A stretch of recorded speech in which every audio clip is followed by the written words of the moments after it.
Boa tarde. Iniciaremos mais uma mesa nesse terceiro dia de FLIT. Uma mesa que para mim é muito cara, que eu pensei com muito carinho, que tem, né, um tema fundamental e extremamente pertinente nos dias de hoje, que é a mesa estética e identidade negra entre resistência e reivindicação. Temos o privilégio de contar com a presença de seu João Xavier e Patrícia Xavier, cujas obras exploram profundamente o racismo e suas diversas manifestações. O tema de hoje propõe uma reflexão sobre como o racismo estético não se limita apenas à aparência física, mas também permeia o campo linguístico, cultural, social, afetando a percepção e a representação de negros e negras em nossa sociedade. Em suas obras, ambos os autores tratam das formas de resistência e da reivindicação da identidade negra por meio da literatura, desafiando os padrões impostos e celebrando a autonomia do povo negro. Nosso objetivo hoje é entender como a estética negra, seja na aparência física, na linguagem, se torna um ato de resistência e como a literatura pode ser uma ferramenta poderosa na afirmação da identidade negra e na luta pela autonomia, e especialmente no caso das mulheres negras. Recebamos nossos convidados com uma salva de palmas, por favor. Fique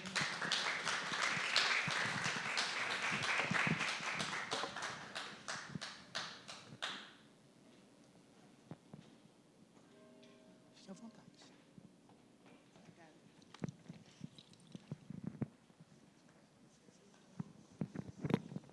Bom, nós iniciaremos a nossa fala, e, antes de mais nada, se tratando, né, do nosso povo preto, eu peço licença aos meus mais velhos, né, eu saúdo aqueles que vieram antes de mim, né, e que nós possamos ter o caminho aberto. Saúdo ao dono da comunicação para que ele esteja conosco e nos ajude a trocar essa ideia.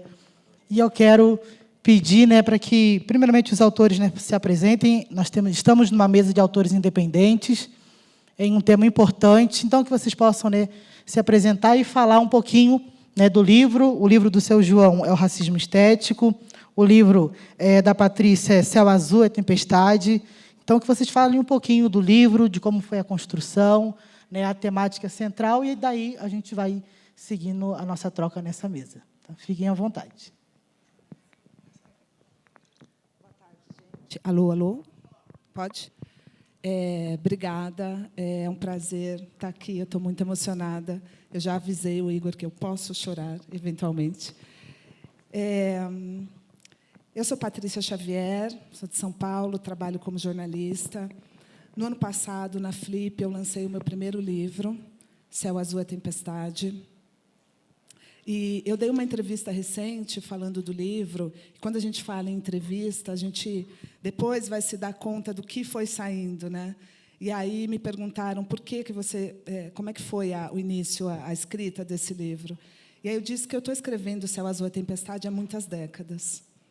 São assuntos que eu comecei a observar e começou a criar uma indignação em mim, e eu decidi parar para pensar o que fazer com essa indignação que eu estava sentindo. Então, Céu Azul é Tempestade trata da reparação histórica. Se situa numa cidade pequena do interior de São Paulo. O núcleo é uma família, Tereza e seus 2 filhos. Tereza luta durante muitos anos com as forças políticas por reparação financeira aos descendentes de escravizados. Ela é bisneta de um fundador de Quilombo. Ele foi um dos escravizados da região, conseguiu fugir, fundou um quilombo.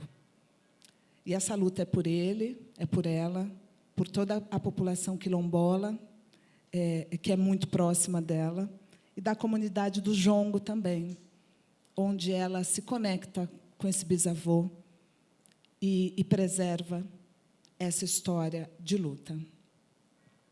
Acontece que, com toda a conquista, vem uma resistência muito forte.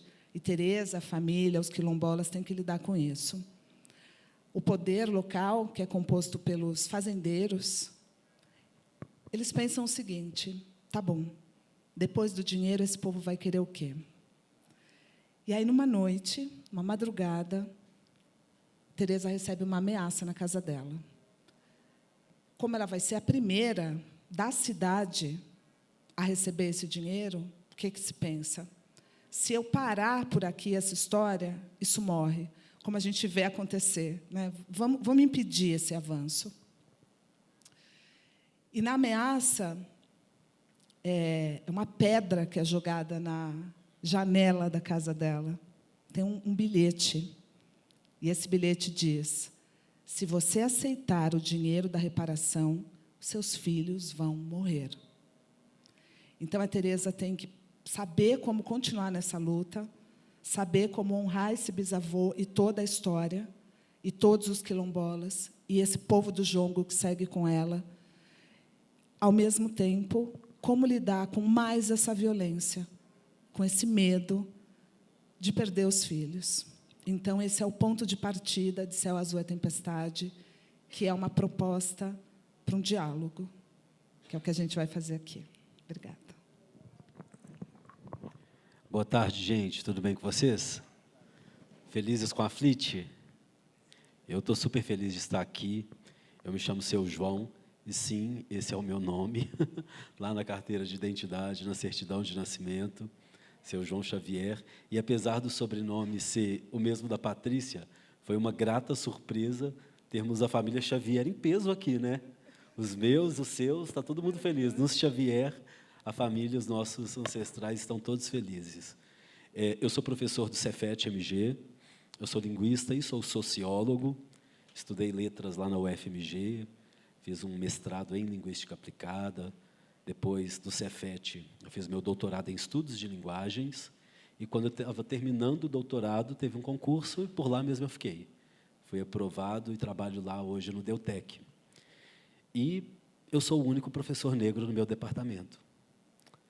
E olha que eu sou um negro que não sou nem um negro retinto, hein?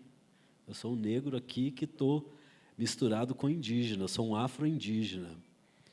E trabalho em uma instituição que tem avançado no cuidado com as ações afirmativas, tem avançado na atenção às cotas e a quem tem usufruído dessas cotas, mas, ainda assim, continuo sendo o único professor negro no meu departamento. E isso impacta não apenas na minha docência, na forma como eu vejo a educação, e nos caminhos que eu precisei percorrer para estar por ser parte das instituições das quais eu faço parte hoje. Esqueci de falar que eu também estou fazendo um segundo doutorado em neurociências na UFMG, e lá, novamente, eu sou o único negro na sala de aula, que é composta por estudantes da psicologia, da medicina, de algumas outras áreas, das ciências biológicas, espaços que a gente tem clamado muito, pensado muito, reivindicado muito, para que pessoas que vêm de contextos vulneráveis, que vêm de situações desprivilegiadas, tenham acesso a esses lugares, e eu estou lá hoje como doutorando e vejo que ainda não está resolvida a situação, não, gente. Não está resolvido, e a gente precisa discutir essas questões. E tudo isso escorre não apenas para a minha prática docente como professor, mas também para os meus dedos como escritor. E esse livro, Racismo Estético, que ele foi lançado inicialmente como uma obra, uma autopublicação. Sou professor de letras, né? Então fiz tudo, capa, diagrama, fiz tudo. Vendi, joguei em todas as posições. E ele foi muito bem recebido pelas pessoas devido à reflexão que eu trago nele. Aí ele chegou no colo da editora Jandaíra, uma das mais respeitadas de São Paulo. E, quando a editora leu, a gente conversou, e eu estou aqui lançando a primeira edição do Racismo Estético pela editora Jandaíra, o que traz uma legitimidade para esse trabalho, para esse percurso, e disponibilizam o livro para todo mundo, Brasil afora. Então, estou muito feliz por poder trazer essa conversa sobre racismo estético aqui para a Flit. E é triste o início de como surge essa reflexão, mas foi o que marcou toda essa trajetória. Um dia, lá na minha instituição, sabe aquele momento da chamada que o professor, não consegue juntar a cara ao nome da pessoa? Aí o fulaninho, Joãozinho, seu João faltou à aula. E o professor pergunta, quem é o Ricardinho? Ricardinho é fulano, ele se assenta aqui. E seu João, quem é seu João? O seu João se senta lá no fundo, ele, sei lá, está sempre de amarelo. Ele falou, tá, aquele do cabelo de bombril. E um colega falou isso dentro da instituição. E como eu sou o professor negro da instituição, nessa época eu estava num campus no interior, eu sou referência para os alunos negros que estão ali. E eles vieram até a mim para poder relatar isso. E falar, professor, e agora? Aí, eu pedi 2 minutinhos para eu tomar uma água, para eu pensar. Aprendi isso na terapia, não responda nada de cara, peça 1 minutinho, pegue uma garrafinha de água, dê um tempinho para pensar. E falei para os meus alunos assim, olha, espere o colega de vocês chegarem, o colega de vocês chegar, quando isso acontecer, a gente conversa, todo mundo junto com ele. Por enquanto, nada a se fazer. 2 dias depois, quando esse aluno voltou do atestado médico dele, eles me procuraram e eu falei que na escola tinha uma coordenadoria de ações afirmativas, inclusão, que além de errado era crime o que aconteceu. E perguntei para o estudante como que ele queria abordar a situação, e ele falou que queria levar à diretoria, que queria registrar. Eu falei, ótimo, então eu vou com você. Mas agenciamento. Ele se sentir responsável por aquela situação na qual ele foi lançado. Fomos, levamos... isso aconteceu no início de novembro, há poucas semanas do Dia da Consciência Negra. Levamos essa situação, isso aconteceu em 2019. Até ontem, no horário comercial, nada aconteceu. Talvez hoje, até o final desse expediente, algo aconteça, mas até então, nada aconteceu. Só que eu não podia ficar parado esperando que algo acontecesse. Eu precisava agir, precisava fazer alguma coisa. E eu sou pesquisador. Poxa, estudei na UFMG. Eu sou mestre no que eu faço, eu sou doutor no que eu faço. Vou pensar como que eu respondo academicamente, institucionalmente isso. Vou fazer um artigo. Fiz um questionário e perguntei para pessoas negras, você, por acaso, já sofreu alguma discriminação estética em algum contexto? Simplesmente isso. E as respostas me surpreenderam, porque até então eu era ignorante para o conceito de estética. Não sabia que estética... Bom, estética é esse cabelo bonito? É. Estética é essa estampa maravilhosa? É. Estética é um penteado? É. Estética é como você cuida do seu corpo? É. Mas estética não é só isso. Estética, nas respostas dos respondentes, eu ouvi tudo sobre corpo, mas eu ouvi o pessoal do funk. O pessoal da capoeira apareceu. O pessoal do grafite apareceu. O pessoal que faz a batalha de rap debaixo do viaduto do Santa Teresa, lá em BH, apareceu. O pessoal da capoeira apareceu. Aí eu fui entendendo que a estética não era apenas o que a gente vê. Aí eu fui lá para a filosofia, deixa eu aprender aqui o que é estética, porque eu acho que eu estou mexendo numa coisa que eu não sei o que é. E descobri e aprendi que a estética é um construto filosófico que dá conta de delinear o que é a subjetividade. Subjetividade é como você coloca a sua identidade para fora. Isso é subjetividade. Como você elabora quem você é, o que você faz com as coisas que te aconteceram e que te formaram como sujeito. Por conta dessa subjetividade, a estética é uma expressão dela.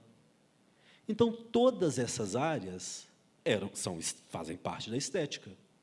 E comecei bonitinho a escrever o meu artigo, bem bonito, bem pesquisador, bem professor, vou falar para a instituição o que aconteceu, vou publicar numa revista Qualis A1, vou fazer e vou acontecer.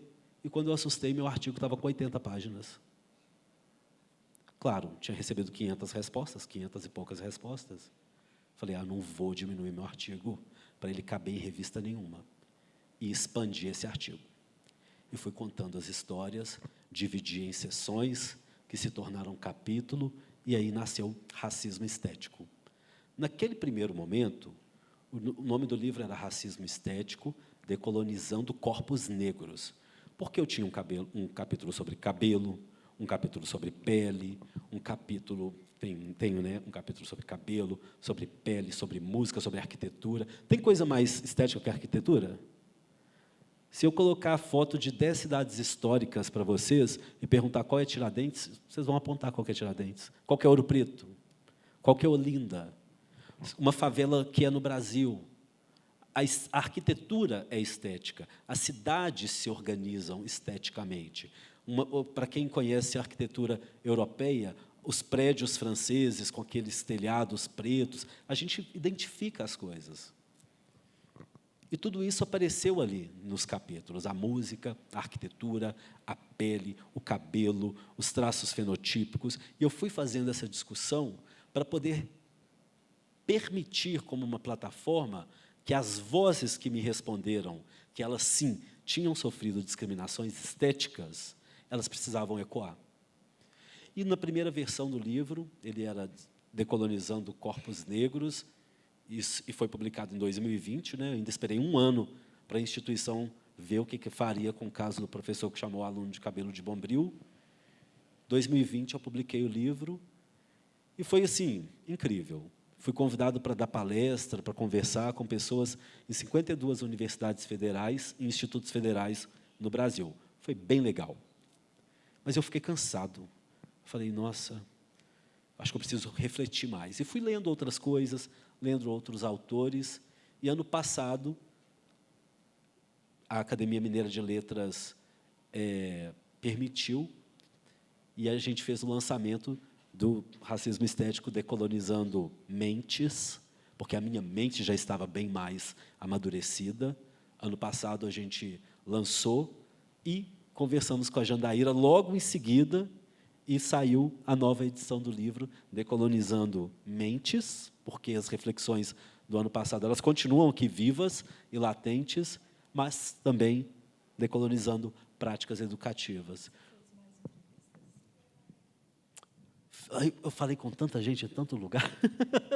Foi tanta coisa que aconteceu. Não colhi mais depoimentos. Eu atualizei os dados. Porque quando a gente pensa, por exemplo, nas novelas, quem assistiu aquela novela? Lisandra, qual que é a novela da Grazi? Vocês lembram a novela que a Grazi era costureira, passista de escola de samba, mãe solo e morava na periferia? Grazi Massafera. Gente, quem já esteve aqui na periferia já deve ter visto várias Grazis Massaferas na periferia, não?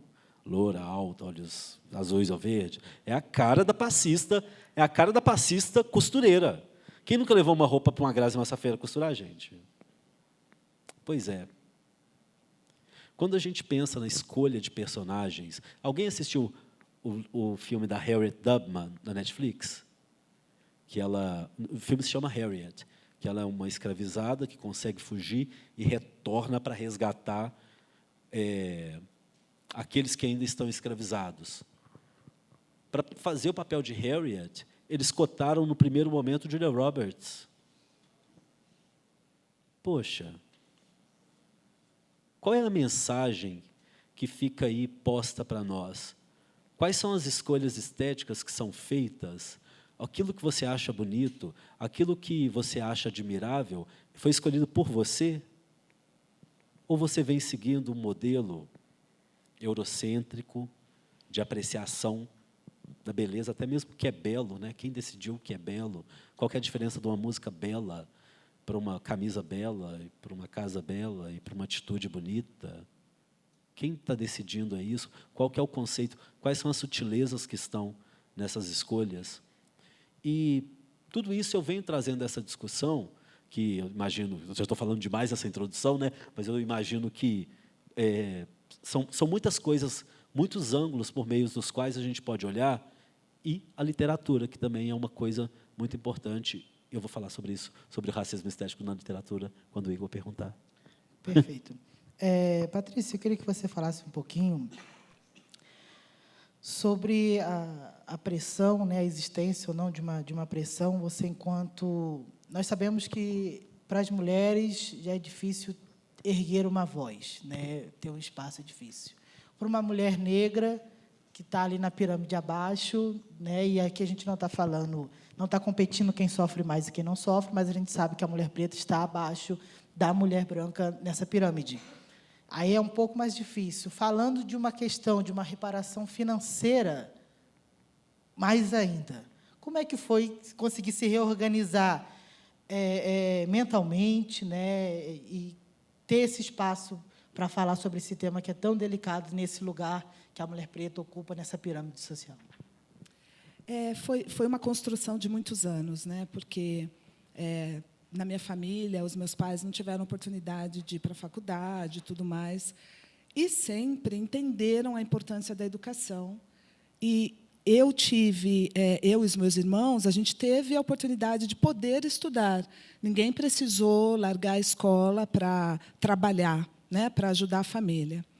Então, a educação me deu acesso a lugares, seja trabalho, viagens. Você vai, fica num hotel, faz uma viagem, sei lá, de trem. E eu fui percebendo, eu sempre olho em volta onde eu estou, no restaurante, e eu fui percebendo, nesses lugares, que eu era uma das poucas negras, se não a única. E aí eu fico pensando, onde estão os outros? O que está impedindo os outros negros de chegarem até aqui? E isso num país onde a maioria da população é negra. E aí vai crescendo uma revolta, e eu precisei entender o que fazer com isso. Ouvindo o seu João falar, me lembrou muito Tornar-se Negro, da Neuza Santos. Eu reli esse livro, eu tive que reler esse livro, porque a primeira vez que a gente lê é um impacto grande. A gente precisa entender sobre o que ela está falando ali.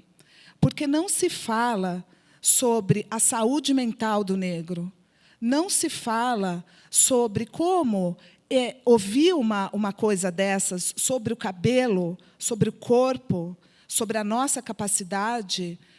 As pessoas não entendem como isso nos afeta.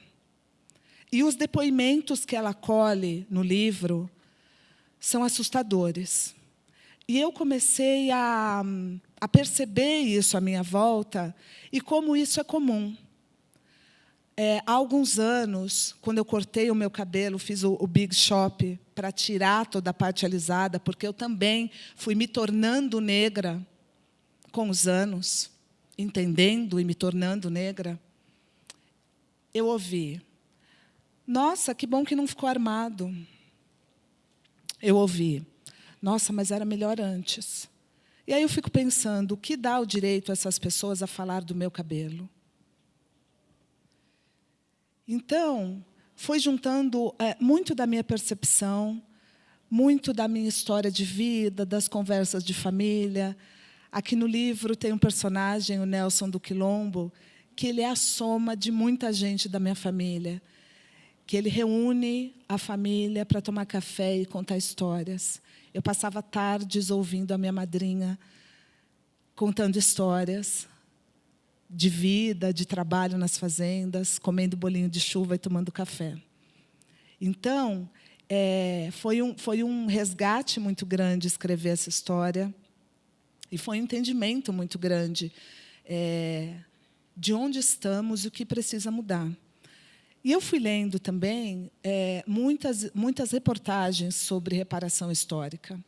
Esse é um assunto que está posto. É claro que dá-se mais ou menos ênfase de acordo com o interesse da nossa cobertura. Mas existem ações de reparação para concessão de crédito para famílias negras comprarem casa, para a educação de crianças, empresas emitindo comunicados públicos sobre retratação e sobre ações para reparação. quando eu falo de reparação financeira, no Brasil, esse tema já foi discutido. E aí sempre se fala do montante absurdo que seria, como faria isso e tudo mais.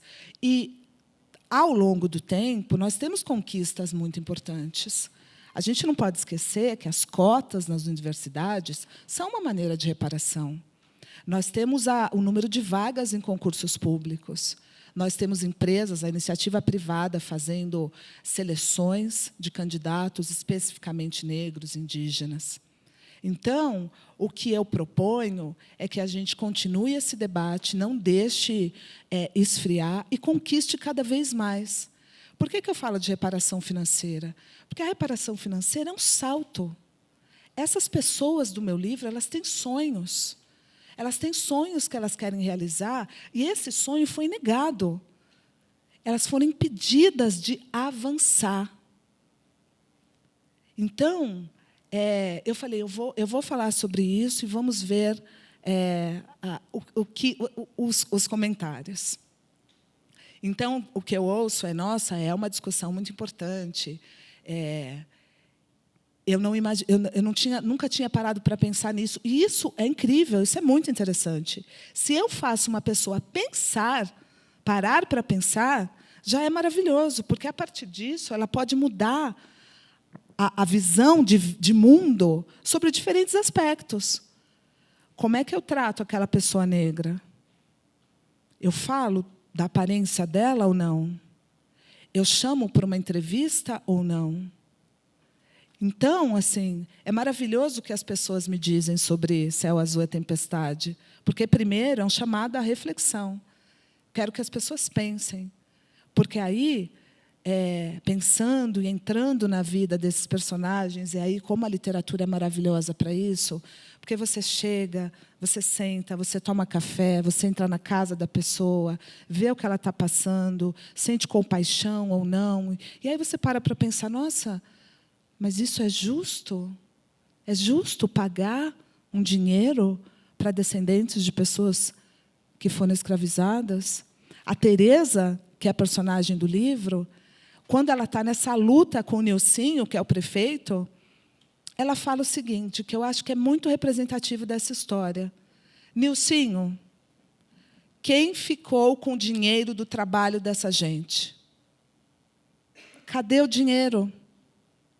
Cadê o dinheiro? Por que você assina um papel falando você não é mais escravizado? E, a partir dali, essa pessoa faz o quê? E a gente viu exemplos de as pessoas que eram os, muito, entre aspas, donos, que receberam reparação, porque perderam uma força de trabalho gratuita. Então, são muitas questões que eu fui juntando ao longo do tempo, e aí eu comecei a pensar o que eu faria com essa história que estava se montando na minha cabeça. E eu sou do audiovisual, eu trabalhei em televisão, e eu adoro esse formato. E aí eu fui fazer um curso de roteiro para o audiovisual. Fiz um roteiro para um curta-metragem, que seria essa história, com Bebeto Abrantes no Rio, que é maravilhoso. E aí, no curso, a gente entendeu que seria um longa-metragem.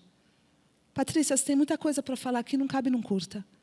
E aí eu fiquei pensando, eu vou adaptar o roteiro para um curta, e eu já estava escrevendo contos, com contos entrando em coletâneas e tal. Eu falei, eu vou escrever uma história. Eu já estou nessa, já estou entrando na literatura, né, tenho uma vida de trabalho no jornalismo.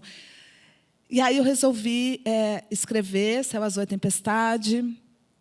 E aí é todo um trabalho de conclusão da ideia, de fechamento. Fiz uma mentoria maravilhosa com a Jarid Arraes. Esse livro ele nasceu na oficina do Marcelino Freire. E lá assim, eu pude falar as primeiras frases do livro, a primeira ideia, e até hoje eu me emociono quando eu lembro. E aí encontrei a Caravana, que é a minha editora, a gente lançou na Flip no ano passado, e está sendo muito incrível falar sobre ele, principalmente, assim, tem 2 momentos nessa minha trajetória na literatura que eu amo. O primeiro foi sentar e escrever. Eu, como trabalho, eu tinha, no final do dia, 2 horas para escrever, ficava pensando, às vezes me alongava mais e voltava e tal. Mas era um prazer, sabe? Eu ria com os personagens, eu chorava com os personagens. Teve um momento que eu estava tão envolvida com a Teresa que eu vi a Teresa passar na minha sala. Eu falei, meu Deus do céu, essa mulher já está aqui. Eu vejo a Teresa, eu sentia o que ela queria dizer, porque a Teresa ela passou por uma transformação ao longo do livro. Ela sempre teve essa luta com os políticos, ela sempre teve esse objetivo na vida dela de conseguir essa reparação. Mas, ao mesmo tempo, ela teve que enfrentar ameaça, violência, medo. Imagina alguém chegar para você e falar, você não vai avançar, senão eu mato seu filho. O que você faz? É o objetivo, é o sonho da tua vida. É aquele bisavô que, pelo que ele fez, você está ali agora e os seus filhos estão ameaçados. Então, ela teve que se apegar a essa força dessa família e dessa comunidade para poder avançar.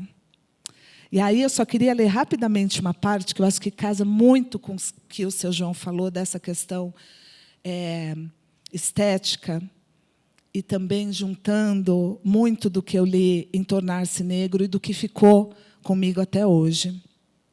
É uma parte que a Teresa teve um dia difícil. E ela está em casa, no quarto dela, à noite. Pegou um espelho pequeno na mesinha do lado da cama. Os olhos parecem espremidos perto do nariz, que rouba o espaço no rosto. Os 2 dentes grandes da frente exigem distância entre eles. E a testa aumenta com o cabelo ralo, depois de ser tão judiado só para ficar esticado. A vista enxerga embaçado, mas ela se vê. Muito bom. Eu fiz um roteiro aqui, são tantas perguntas e o tempo lá vai correndo, mas, né, a Patrícia, no início, ela fala de toda essa questão, né, da família, e ela cita o jongo, né, e aí eu linko com a cultura. O seu João falou também, né, do funk, do slam e tudo mais. E eu lembro de Lélia Gonzalez falando que no Brasil nós não falamos português, falamos português, né? E eu queria que o seu João falasse um pouquinho, e a gente vai tentar fazer esse bate-bola, de como esse racismo linguístico, né, esse cerceamento do falar negro, né, do falar, das nossas formas de falar, das nossas formas de se expressar, como esse racismo linguístico também contribui para a marginalização da nossa identidade, para o apagamento da nossa cultura, né? A gente vê que o jongo, e eu tenho a sorte de, no Rio de Janeiro, estar ali pertinho da Serrinha, então ter todo esse acesso às rodas de jongo, né? Tem o Baile Charme em Madureira, que sempre tem rodas de slam também, mas como esse cerceamento, né? Você não pode falar errado, segundo a gramática imposta, como que isso apaga, né, a nossa cultura, a cultura do nosso povo, como que isso contribui, né, para o apagamento e marginalização da nossa identidade negra? Perfeitamente, Igor. É interessante você começar a sua pergunta, a sua interação falando de Lélia, porque Lélia traz para a gente o escancarar da neurose brasileira, que é como ela identifica, que é esse descolamento do povo brasileiro de sua herança africana e de sua herança latina. Então, a Lélia, ela traz para a gente, né, ela nos lembra que nós somos uma Améfrica ladina, ou seja, uma região que recebeu contribuições de África, de vários países, e estamos em interseção, somos vizinhos de diversas outras culturas latinas, das quais nós nos distanciamos. Então, não seria nenhuma surpresa nós termos um olhar do povo brasileiro para aquele padrão eurocêntrico de produzir e de estar no mundo. Quando a gente olha os filmes, as novelas de época, no Rio de Janeiro, os homens de terno, gravata, uma cartola, uma bengala. Os meninos de 20 anos com a bengala na mão. Esse olhar para a moda, esse olhar para a cultura, esse olhar para o fazer social, que sempre emula o fazer e o estar do colonizador. Então, quando a gente pensa em algo tão... Quando a gente pensa em algo tão importante quanto a língua de um povo, e a gente se lembra que os processos de colonização, historicamente, sempre tiveram como alvo primário exterminar a língua daquele povo, exterminar a cultura, porque se você não pode sequer falar a sua língua, quem é você? Quem sou eu, João, no Brasil? Quem sou eu quando eu chego no Rio de Janeiro e eu consigo ouvir perfeitamente o meu sotaque de Belo Horizonte? Quem sou eu quando estou lá na Inglaterra em um intercâmbio e sinto falta do meu arroz e feijão, do meu idioma, sinto falta da minha casa? Então, esse exterminar de línguas, ele extermina a cultura e ele silencia todo um povo. Então, já vem de longe. Em seguida, nós temos uma academia, uma colonialidade do saber que despreza tudo aquilo que é periférico, que é subalternizado, que é indígena, que é nativo e, principalmente, que é africano.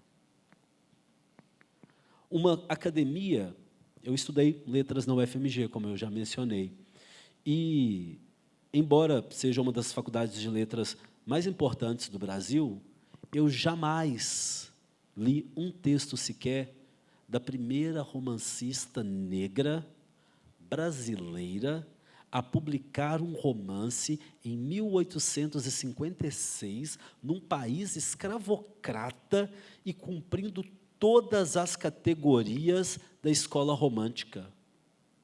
Nunca li não ouvi nem falar o nome de Maria Firmina dos Reis na UFMG. E me formei e fiz um mestrado sem saber. Fui saber quem era Maria Firmina, eu já estava lá no doutorado, lá na frente.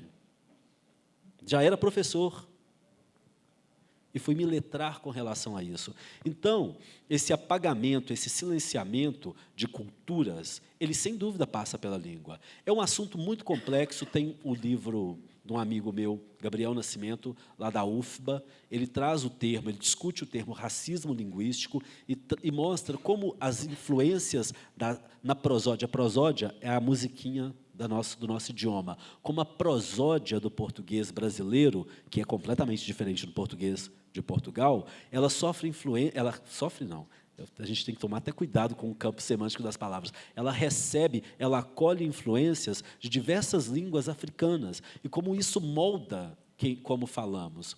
Um problema é esse elitismo, esse academicismo, que vai dizer para mim que nós somos está correto, mas a gente somos está errado.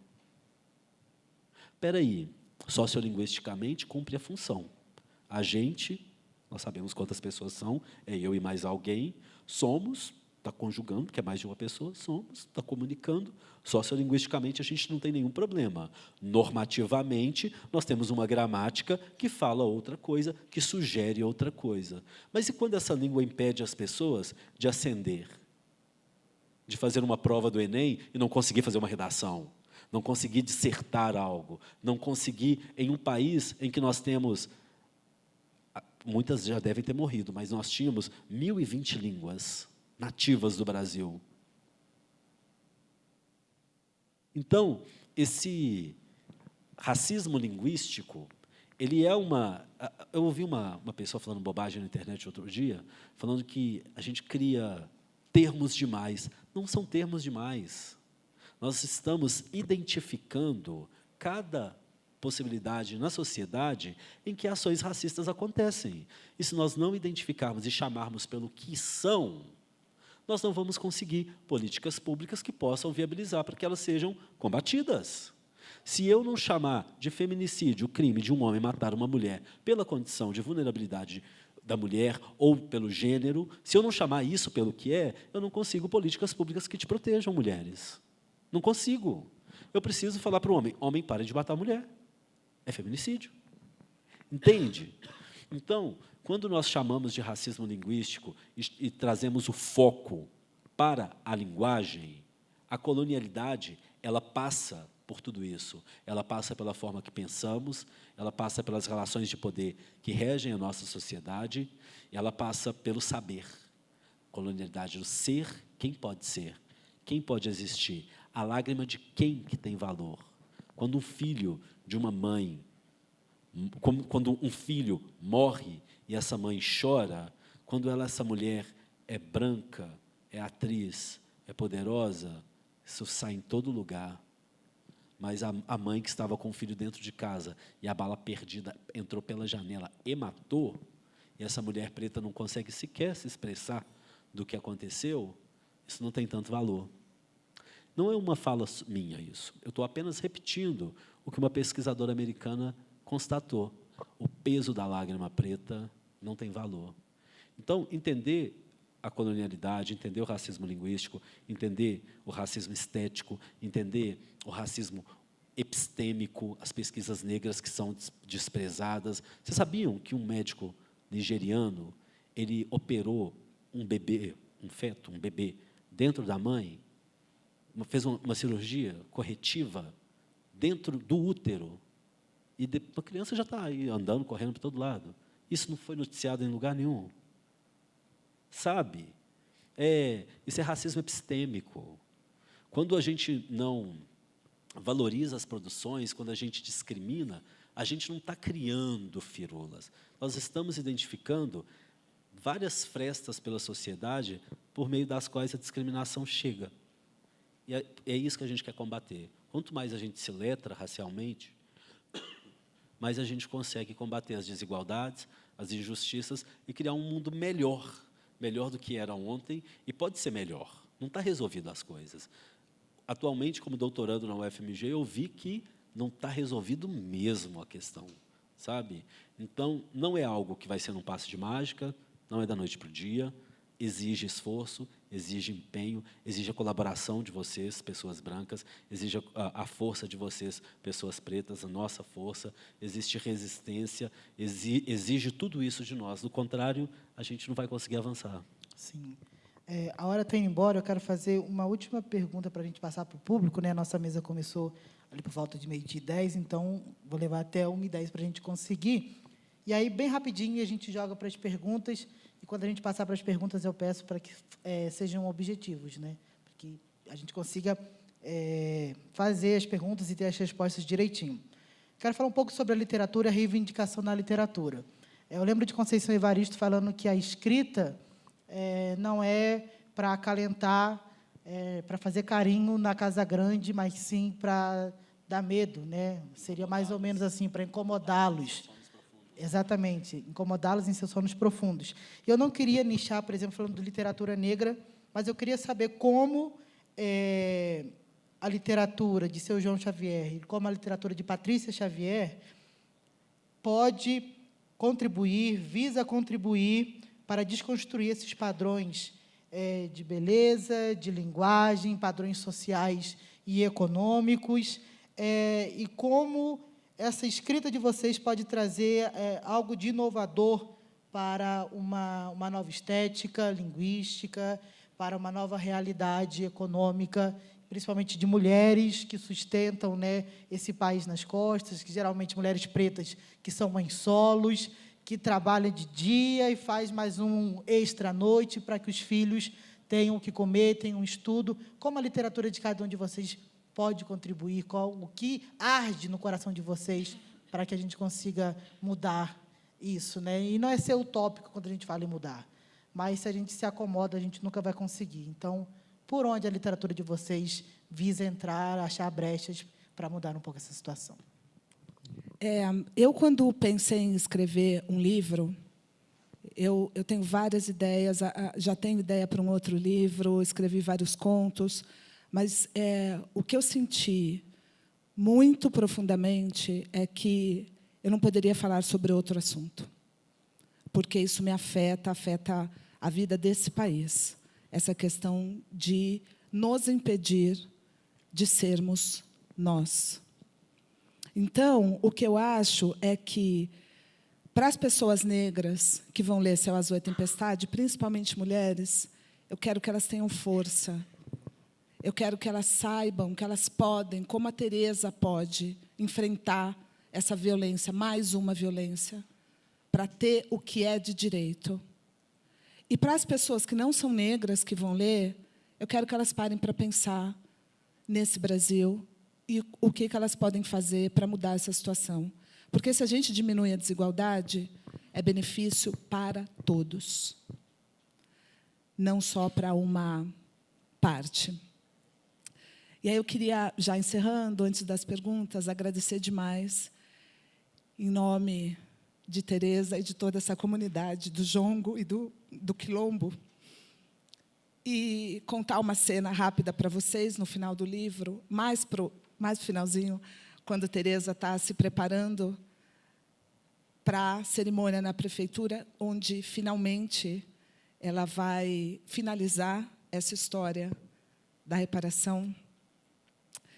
E ela se sente muito acolhida. Ela está sozinha no quarto dela, mas ela está cercada pelos invisíveis que a acompanham e a protegem. E, juntos, eles cantam. Tava dormindo, o cangoma me chamou. Tava dormindo, o cangoma me chamou. Disse, levanta, povo, o cativeiro já acabou. Disse, levanta, povo, o cativeiro já acabou. Já acabou.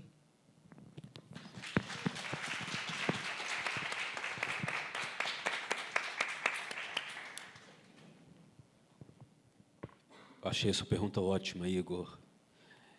As contribuições que eu vejo da leitura de Racismo Estético, Decolonizando Mentes e Práticas Educativas é principalmente o ingrediente inicial e o mais importante para combater o racismo: informação. O racismo é ignorância, além de crime, é ignorância. É um crime que brota da ignorância. E não há como combater a ignorância se não for por meio da informação. E a informação, por si só, ela não é suficiente. A informação ela precisa ser processada, precisa ser refletida, precisa ser depurada para que ela possa produzir conhecimento. E o conhecimento é, sem dúvida, o pilar da transformação. Eu acredito muito que a minha inquietação inicial de querer responder à instituição sobre alguém ofender um aluno chamando de cabelo de bombril, ela foi ali apenas uma faísca diante de todas as coisas que eu pude descobrir e de como os meus olhos foram descortinados para poder enxergar toda a riqueza do meu povo negro, do nosso povo brasileiro. Não é só do povo negro, é do povo brasileiro. A riqueza da nossa música, do nosso samba, do nosso forró, da nossa gastronomia, das nossas baianas do acarajé, das nossas religiões, do nosso sincretismo religioso. Tudo isso compõe o Brasil. Tudo isso faz parte de nós. E quando parcela disso é rejeitada, baseada na ignorância, tem uma perda muito grande para todos nós. Quando um projeto de lei tenta criminalizar o funk, o samba, o hip-hop, quando um prefeito joga uma tinta cinza num grafite na parede, em Belo Horizonte tinha um painel num prédio, um mural, tem ainda, né? Que bom, que ainda tem, porque o condomínio, um dos moradores do condomínio entrou na justiça para poder cobrir o painel de branco, porque era de um gosto artístico duvidoso. Poxa, é uma perda para todo mundo isso. Então, quando a gente se informa e quando a gente produz conhecimento, e é isso que eu desejo que aconteça com cada um de vocês, que o racismo estético possa produzir reflexões, produzir conhecimento e produzir ações que transformem os contextos locais de vocês, a gente vai conseguir, sabe, ter mais força para combater o racismo. Nas palavras de Abdias do Nascimento, o racismo ele não vai se resolver do dia para a noite. exige processo, exige luta, exige resistência. Isso aqui foi a minha contribuição como resistência para combater o racismo. Na minha instituição, a situação mudou, tem mudado, estão muito mais atentos. Eu torço para que, nas instituições, nas experiências, nos locais de trabalho de vocês tenham a possibilidade de ser cada dia mais antirracistas e, principalmente, de se informar e ter as ferramentas necessárias para essa obra que não é só minha, não é só da Patrícia, não é só do Igor, não é só das pessoas negras que têm tentado fazer eventos, promover mesas, escrever livros, dar palestras sobre o assunto, mas é função de todos nós. Então, acredito nisso e acredito, principalmente, que essa leitura pode contribuir para essa reflexão.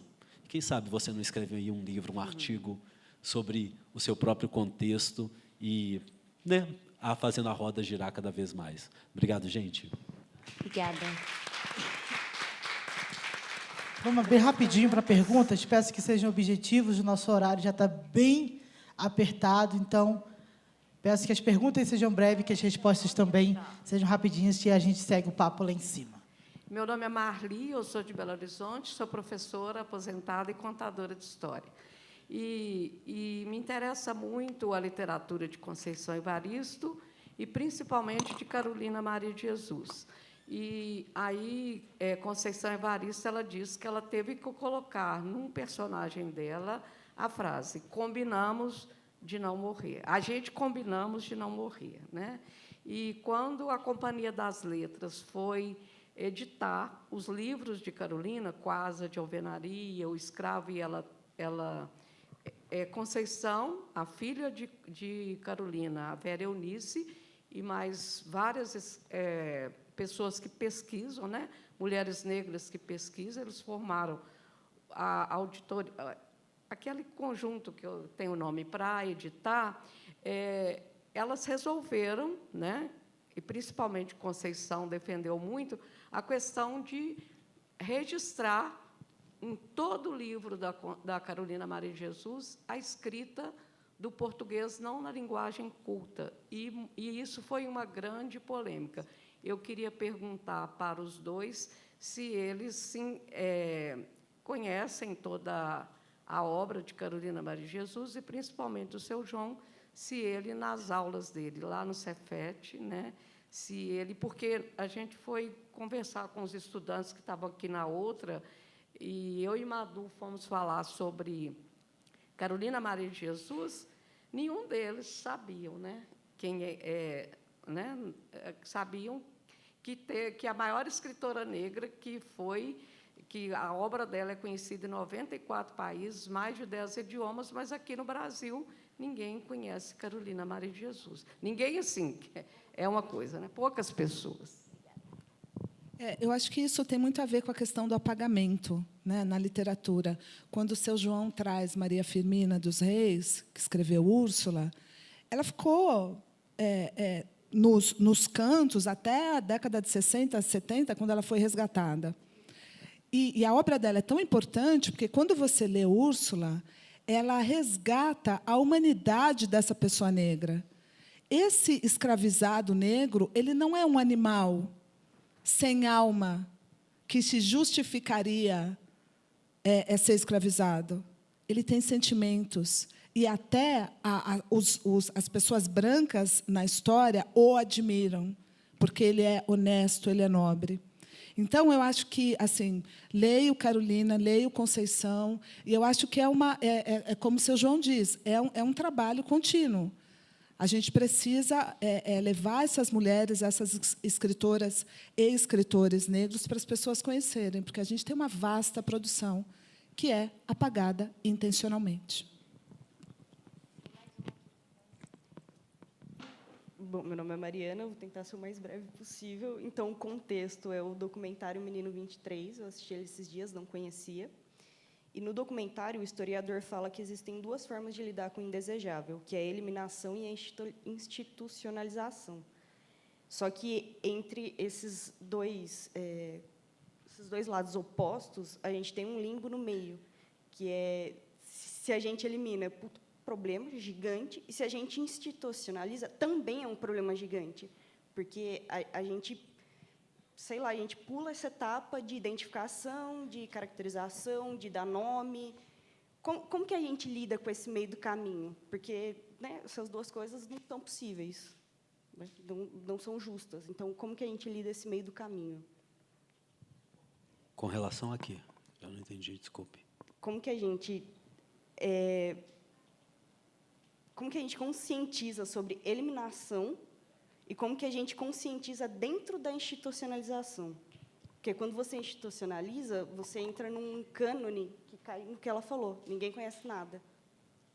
Entendi. Nós temos avançado no nosso país, eu sou bem otimista com relação às políticas públicas, que têm viabilizado eventos como esse, que têm viabilizado que livros cheguem às mãos de adolescentes, de crianças nas escolas públicas. Quando eu era estudante da escola municipal, em eu sou da década de 90, então, no ano 2000, eu estava na 6ª série. Então, entre 99 e 95, eu não recebia livros de literatura na escola. Para eu ler algo, eu tinha que ir lá na biblioteca do SESI Minas, pegar um livro, porque na biblioteca da minha escola também não tinha suficiente.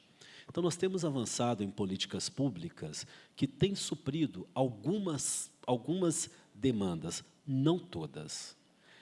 É muito importante que o governo, é muito importante que a educação seja olhada com mais carinho por todas as partes, porque seria muito bizarro nós pensarmos na eliminação de pessoas indesejadas, porque quem que vai decidir o que é desejável e o que não é? É uma responsabilidade muito grande, né? É algo muito cruel e é algo que desumaniza. E quando a gente pensa em institucionalização, por exemplo, as pessoas que estão privadas de liberdade, como que esse indivíduo é tratado nesse lugar? Esse lugar está sendo um lugar apenas de reclusão ou dentro dessa reclusão acontece algum processo que possa levar essa pessoa a não perder sua capacidade cognitiva, a sua capacidade ou ganhar, recobrar. Estava conversando com a Lisandra hoje mais cedo sobre, ela estava me contando de um sucesso em Alagoas, de um presídio que instaurou um processo de leitura e de educação dentro da instituição, e que isso tem feito, além da redução da pena, por exemplo, um livro lido, 4 dias a menos na pena, mas um processo de humanização desse sujeito, às vezes, de acesso a questões, a conteúdos, a materiais que antes não estavam lá para eles. Então, de toda forma, mesmo uma pessoa institucionalizada, por exemplo, no sistema prisional, ou uma pessoa em uma situação de extrema pobreza ou de vulnerabilidade social, a gente tem que pensar que pobreza no Brasil tem cor. Infelizmente, ela tem cor. Quando você sai na rua e vê as pessoas que estão em situação de rua, elas, em sua maioria, são pessoas pretas. Quando a gente vê tudo isso, a gente consegue começar a pensar criticamente quem são as pessoas, os adolescentes, que vão chegar ao FMG, que vão chegar à USP. E chegar lá nem significa que eles vão conseguir continuar lá. Então, é um problema, por isso que eu te perguntei a que você se referia, porque eu vejo um polvo cheio de braços, cheio de tentáculos, de problemas, de questões que precisam ser cuidadas, precisam ser observadas. A gente não resolve, eu estava falando isso, é até perigosa essa frase, mas eu vou bancar a frase, que as questões identitárias, as pautas identitárias, elas são absolutamente importantes, ponto final. Não tem conjunção adversativa depois disso. As pautas identitárias são extremamente importantes, ponto final. Por isso, elas precisam ser olhadas com muito cuidado, com muita responsabilidade, com muito respeito, com muita competência e com muito compromisso para a transformação. Do contrário, a gente vai continuar um ciclo em que é absurdo para mim, porque eu sou da letras, eu sou um professor. Alguém falar, nunca li, não pegar a referência de a gente combinamos de não morrer, a pessoa não pegar a referência, fala, poxa, Conceição Evaristo, como assim você não leu? Precisa ler. Carolina Maria de Jesus não leu, ao invés de me chocar, falar, aqui, leia, recomendo tal livro. O Quarto de Despejo é maravilhoso, vai mudar a sua visão. É isso. A gente não pode encarar acesso à informação, à literatura, como algo dado, não é. Em inglês é taken for granted, que é uma coisa que você faz pouco caso dela. A gente não pode olhar assim para as produções, para o que a gente tem feito. Pelo contrário, a gente precisa motivar, a gente precisa falar sobre esses autores, a gente precisa sair daqui e recomendar o livro da Patrícia, a gente precisa sair daqui e perguntar para a pessoa, você já leu Conceição Evaristo? Você já leu Carolina Maria de Jesus? É isso, sabe? Não é fácil, não está dado, não está pronto, talvez não vai sair na novela das 9, mas mas pode sair da nossa boca quando a gente chegar ali fora, sabe? Racismo estético, Céu Azul, A Tempestade, é isso, gente. Depende de nós. E se não formos nós, quem que vai fazer? O texto bíblico diz, se nós não falarmos, as pedras clamarão. É bíblico. É isso. Gente, eu sei que tem muitas perguntas, mas nosso horário acabou. Agradeço a presença de todos. E quando eu quero terminar lendo um poema, quando eu pensei nessa mesa, no tema e na estrutura dela, né, falando principalmente sobre resistência e reivindicação, eu lembrei de um poema do Ney Lopes, que eu quero ler aqui, que é um poema que eu carrego para a vida toda, que ele fez para o Abdias do Nascimento, né, Abdias do Nascimento, chamado Bretiana, que ele fala assim, primeiro, eles usurparam a matemática, a medicina, a arquitetura, a filosofia, a religiosidade, a arte, dizendo tê-las criado à sua imagem e semelhança. Depois, eles separaram faraós e pirâmides do contexto africano, pois africanos não seriam capazes de tanta inventiva e tanto avanço. Não satisfeitos, disseram que nossos ancestrais tinham vindo de longe, de uma Ásia estranha, para invadir a África, desalojar os autóctones, bosquímanos e otentontes, e escreveram a história a seu modo, chamando nações de tribos, reis de régulos e línguas de dialeto. Aí, lançaram a culpa na escravidão, na ambição das próprias vítimas e debitaram racismo na nossa própria conta. Então, reservaram para nós os lugares mais sórdidos, as ocupações mais degradantes, os papéis mais sujos e nos disseram, riam, dancem, toquem, cantem, correm, joguem. E nós rimos, nós dançamos, tocamos, cantamos, corremos e jogamos. Agora chega. Muito obrigado. Patrícia e seu João estarão lá em cima com seus livros. Quem quiser adquirir, a Patrícia está com os livros aqui. O seu João está com os livros lá na Boa Viagem, né? Então estarão ali, adquiram, né? Peguem os autógrafos, leiam Nosso Povo está produzindo. Madu Costa, leiam Madu Costa, né? Tem muita coisa boa aí para ser lida.